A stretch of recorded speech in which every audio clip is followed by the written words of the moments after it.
Olá, eu vou apresentar sobre as reações no carbono alfa em sistemas biológicos. Sou Maria Françoise de Leite. E essas reações de carbono, eu vou apresentar algumas reações mostrando o enol como produto da degradação da glicólise, formação de enolato, halogenação de aldeídos e cetonas, reação de halofórmio, halogenação de ácidos carboxílicos, reação de enamina de Stork. Lembrando que tem, dentre tantas outras, reações importantes para os sistemas biológicos. Quando nos exercitamos vigorosamente, há um processo metabólico da glicólise para obter energia a partir da glicose. A glicólise quebra a glicose em duas moléculas de 3 átomos de carbono. Uma, o gliceraldeído 3-fosfato, e é diretamente capaz de prosseguir no caminho glicolítico. A outra, a dihidroxiacetona 3-fosfato, nosso corpo a converte em uma segunda molécula de GAP por meio de um intermediário, um enol. Assim denominado, porque o intermediário é um alqueno enol. Então, como que se dá essa formação do enolato? Quando dizemos que os hidrogênios alfa, alguns conceitos iniciais. Quando dizemos que os hidrogênios alfa são ácidos, queremos dizer que eles são anomalamente ácidos para átomos de hidrogênio ligados ao carbono. Os valores de pKa para os hidrogênios alfa da maioria dos aldeídos e cetonas simples são da ordem de 19 a 20, bem mais ácidos do que hidrogênios do etino, do eteno e do etano. O grupo carbonila é fortemente retirador de elétrons. E quando um composto carbonílico perde um próton alfa, como na figura abaixo, é o ânion que é produzido, chamado de enolato, é estabilizado por deslocalização, como a gente vê no esquema a seguir e no próximo. Quando esse enolato estabilizado por ressonância recebe um próton, ele pode fazê-lo de duas maneiras. Ele pode receber o próton no carbono para formar o composto carbonílico original no que é chamado de forma ceto, como na figura do lado direito, ou ele pode receber o próton no oxigênio, lá em cima, né, com hidroforma na hidroxila, para formar um enol alqueno-álcool. O enolato, no caso, é a base conjugada de ambas as formas, ceto e enol.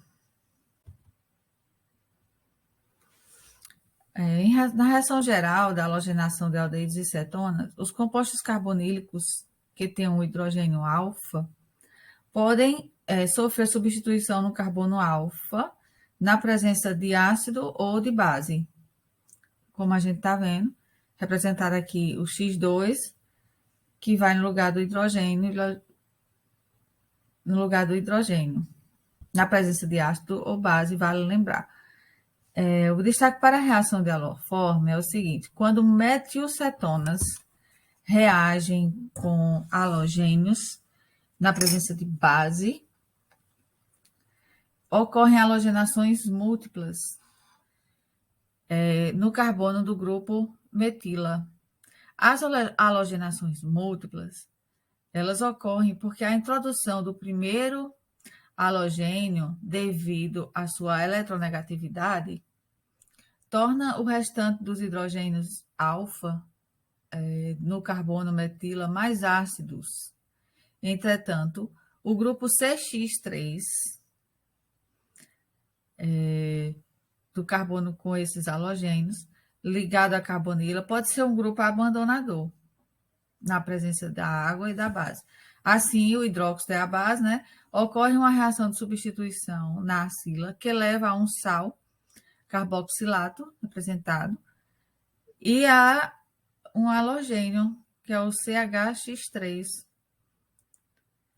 Uma curiosidade, quando a água é clorada para purificá-la para o consumo público, o clorofórmio é produzido a partir de impurezas orgânicas na água via reação de Hallerform. Mas a tecnologia ela cria uma solução e acaba criando outra, porque o clorofórmio é um carcinogênico. Porém, antes do uso antes dessa reação na água, muitas pessoas morriam de vítimas de cólera ou disenteria. Então tem que ver a utilidade, né? Frente à qualidade. A halogenação de ácidos carboxílicos, que contém átomos de hidrogênios alfa, reage também com bromo ou cloro na presença de fósforo ou de um haleto de fósforo para dar ácidos alfa-carboxílicos por meio de uma reação conhecida como a reação de Helvolar-Zelinsky, ou HVZ, como mostrado abaixo.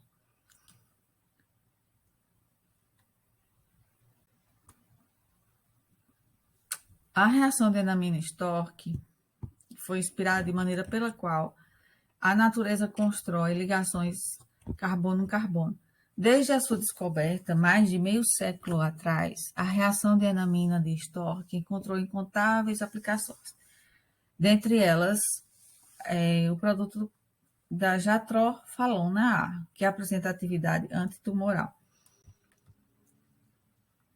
Dentro da utilização de enaminas, a química de enamina também pode conduzir ao produto final o átomo de nitrogênio presente originalmente na enamina. A aspidospermina é uma molécula com atividade estimulante diurética e respiratória. Algumas considerações. Entender que essas reações químicas apresentadas são importantes não somente para conteúdo acadêmico, e a importância dessas reações está em aplicação prática em fabricação de fármacos, como exemplos já citados anteriormente. Jatrofalona A, essa substância, apresenta atividade antitumoral, e outra como a epiibogamina, que é um alcaloide importante no combate ao vício químico e o câncer. A aspidospermina, citada, é uma molécula de atividade estimulante diurética e respiratória. Foi utilizado como base do livro de Solomons, e é isso.